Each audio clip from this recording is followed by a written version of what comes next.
my beautiful Fumi Nation. How are you? How are we? My name is Fumidesaluvold. For those of you that are stopping by for the very first time, you are so very welcome. Today's episode is about the late Lisa Marie Presley, who passed away by cardiac arrest, 54. My age, well, I am going to be 54 in April, in a matter of 3 months. She's survived by her daughters as well as her mother. She was the only child of Elvis Presley, a singer-songwriter, so beautiful, so talented. She was married to Michael Jackson as well as Nicolas Cage. And I think that she died from a broken heart because her son died in 2020 by suicide. And I think that she never, well, how can you? I don't think as a parent that you can recover from that. I don't think she did. And when I did see her on the red carpet at the Golden Globes, it was so ironic, and I'm happy that at least she was able to see the accolades of the movie Elvis in honor of her dad. I'm happy that she was able to do that. But when I saw her on the red carpet at the Golden Globes, I covered the red carpet fashion, which is on my channel. I saw her and she didn't look 100%, but because Benjamin had passed away and I saw the drastic change, I didn't think anything of it. I just thought, this is a woman that is grieving. So this is very much about parents that lose their children and how it affects them. And I think she hung in here for her other children that she had. But I think Benjamin was her only son.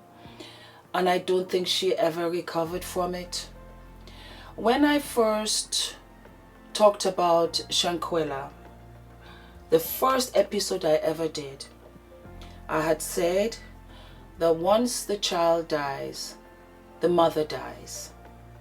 And I think that's what happened with Lisa Marie Presley. And she had a beautiful article that was written about her and her loss, about grieving, in the People magazine. And I want to read it to you. The unrelenting reality is that you are forced into this horrendous club, if you will, that you never wanted to be in or part of. And you are forced to then, for lack of a better term, have to go and find new people now. I now truly cherish the few who have stayed in there with us throughout this entire nightmare process from the onset. And I have also now come to love and cherish my newfound friends who are in the same club. If I'm being honest, I can understand why people may want to avoid you once a terrible tragedy has struck, especially a parent losing their child, because it is truly your worst nightmare. I can recall a couple of times in my life where I knew parents who had lost their child, and while I could be there for them, when it happened, I avoided them after and never bothered to follow up with them, because they quite literally became a representative of my biggest fear. I also low-key judged them, and I swore I would never do whatever it was that I felt they either did or neglected in their parental actions and choices with their child. Death is part of life, whether we live it or not, and so is grieving. There is so much to learn and understand on the subject, but here's what I know so far. One is that grieving does not stop or go away in any sense a year or years after the loss. Grief is something you will have to carry with you for the rest of your life, in spite of what certain people or our culture wants us to believe. You do not get over it. You do not move on, period. 2, grief is incredibly lonely. Despite people coming in the heat of the moment to be there for you right after the loss takes place, they soon disappear and go on with their own lives, and they kind of expect for you to do the same, especially after some time has passed. This includes family as well. If you're incredibly lucky, less than a handful will remain in contact with you after the first month or so. Unfortunately, that is a cold, hard truth for most. So if you know someone who lost a loved one, regardless of how long it's been, please call them to see how they're doing. Go visit them. They will really, really appreciate it more than you know. 3, and particularly if the loss was a premature, unnatural, or tragic death, you will become a pariah in a sense. You can feel stigmatized and perhaps judged in some way as to why the tragic loss took place. This becomes magnetized by a million if you are the parent of a child who passed. No matter how old they were, no matter the circumstances, I already battle with and beat myself up tirelessly and chronically, blaming myself every single day, and that's hard enough to now live with.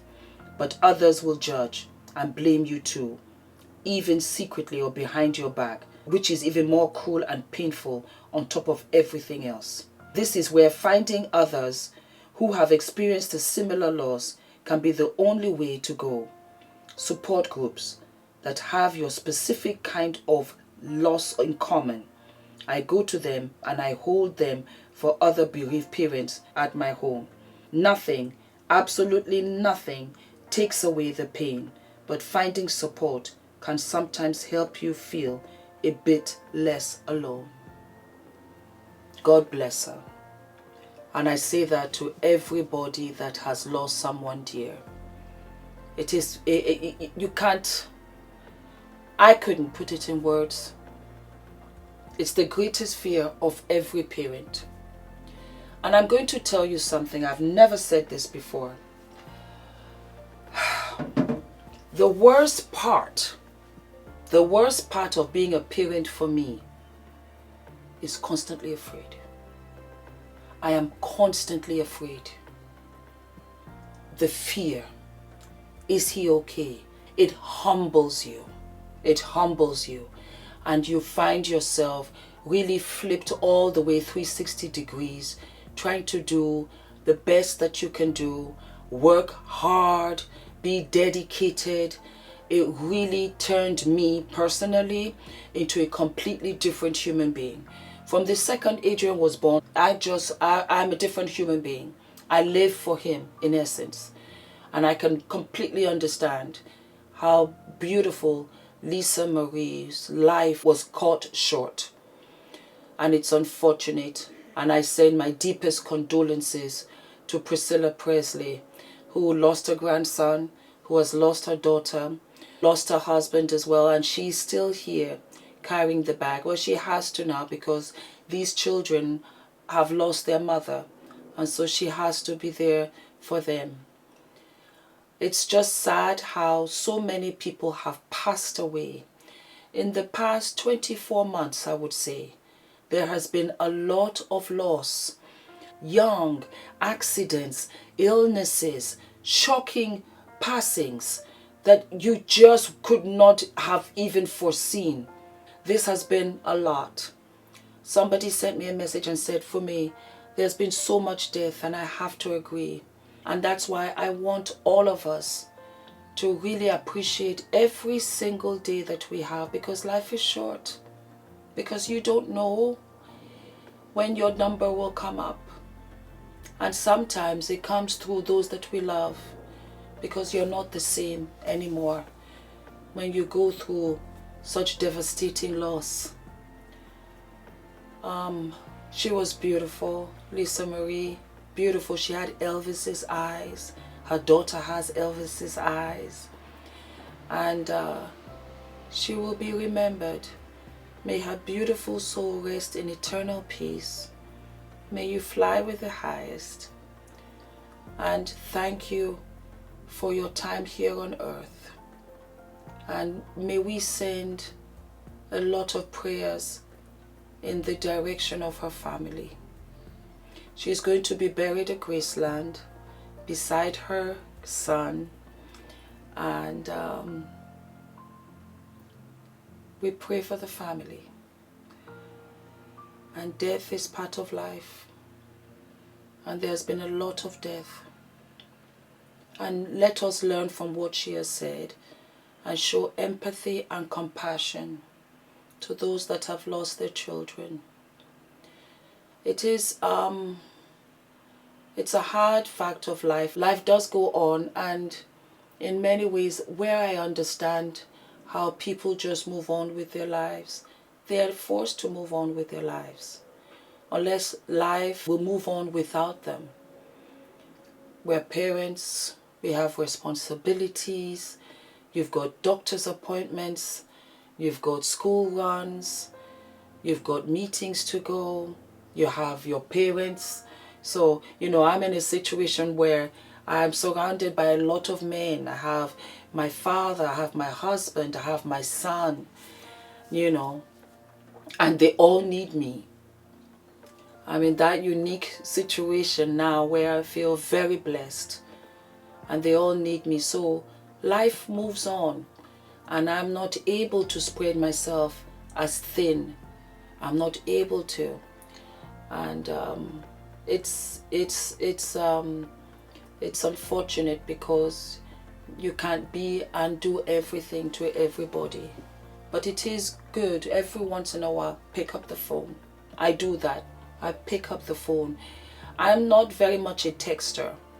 I surprise some of you when you send me a DM on Instagram and I send you a voice note, because I am literally feeding Adrian. I'm responding to you because I do want to respond to you, and I'm kicking the door open because I'm rushing out to drop him off and I have to go somewhere else.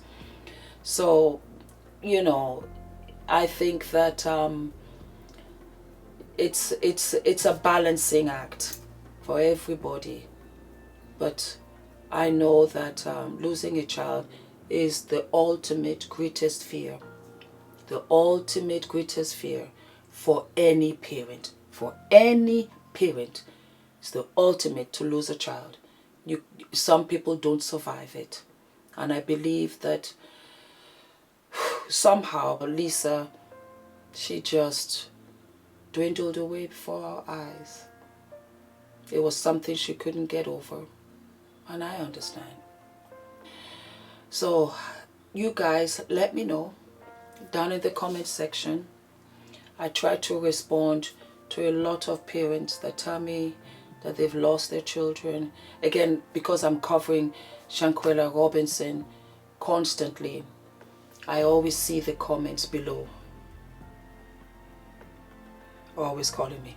I always see the comments below, and I see so many parents that tell me how they've lost their sons and lost their daughters. It must be a very lonely place. And so, like Lisa said, join the support groups. I joined a lot of support groups when I was trying for Adrian, and it just helps. It helps. And sometimes if it's just for 1 minute, just to forget, and that you can laugh and you can remember and have the memories and laugh at the funny things that they did. And I'm sure Priscilla will be doing the same for Lisa, as Lisa was doing for her son Benjamin. And so young, so young, 54, and it hit me because I'm going to be 54 in April. So yeah, we're getting up there, and the older I get, the more and more people I know are being lost. And you just go back and you remember. I remember when her father passed away. I think I must have been 7. And it's unfortunate. I would have loved for her to grow old into her 90s. So don't forget to like, subscribe, hit the notification button, and I will see you sooner than later. All of my love.